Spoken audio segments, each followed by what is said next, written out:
Hello guys! For today's video ay gagawa tayo ng masarap na merienda. At dahil nga naghahanap ng merienda ang aking mga junakis ay naisipan kong gumawa ng buko na turon. Naglagay lang ako dito guys ng gata, 2 pack ng powdered milk. Sa powdered milk naman guys ay kahit anong brand pwede. Naglagay din ako dito guys ng condense. Depende sa inyo guys kung gaano kadami ang condense na ilalagay ninyo. Hahalo-haluin lang natin to guys hanggang mag-well combine ang lahat ng ingredients na nilagay natin. Nagtunaw nga pala ako guys ng 5 kutsara ng cornstarch sa tubig dahil ito ang magpapalapot sa ating buko. Next guys ay isasalang na natin ang ating mixture sa medium heat lamang. Huwag masyadong malakas yung apoy guys kasi baka masunog. Kapag kumukulo na guys ang ating mixture ay pwede na tayong maglagay ng ating tinunaw na cornstarch. Bali guys, naubos ko dito yung 5 kutsara ng cornstarch na tinunaw natin kanina. At hahaluin lang natin ang hahaluin ito guys hanggang makuha natin ang consistency na gusto natin. At lulutuin lang natin ito sa mahinang-mahinang apoy para hindi masunog ang ating mixture. Kapag ganito na guys ang consistency ng ating mixture ay wag nating titigilan ng kakahalo dahil baka masunog ang ilalim. Nakakangalay lang maghalo guys pero caramels naman. At gagamit tayo guys ng lumpia wrapper na pangbalot sa ating buko. At hinati ko lang pala guys sa gitna ang ating lumpia wrapper.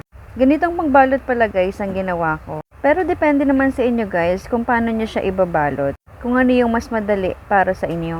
At habang ako nga ay nagbabalot ay tinulungan ako ng aking junaki. Habang lumalaki itong aking anak ay napapansin ko ay nakakahiligan na rin niya ang magluto. Hindi ko lang sure guys kung hilig niya talaga or takot lang siya magutom.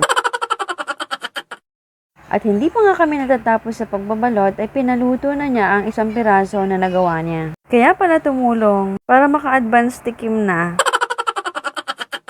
At ang sabi niya nga dito guys ay masarap naman daw kaya lang mainit.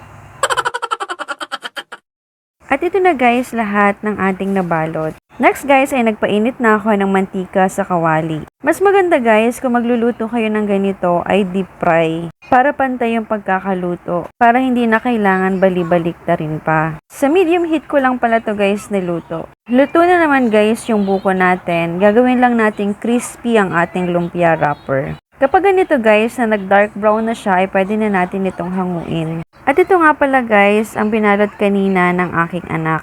Sabi niya kasi sa kanya daw to, pero kami mag-asawa ang tumikim.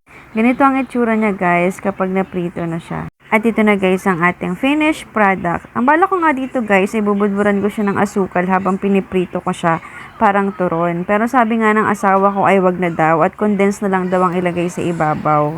Dahil siya ang nagsuggest na condense ang ilagay sa ibabaw ay pinatikim ko sa kanya. At masarap naman daw.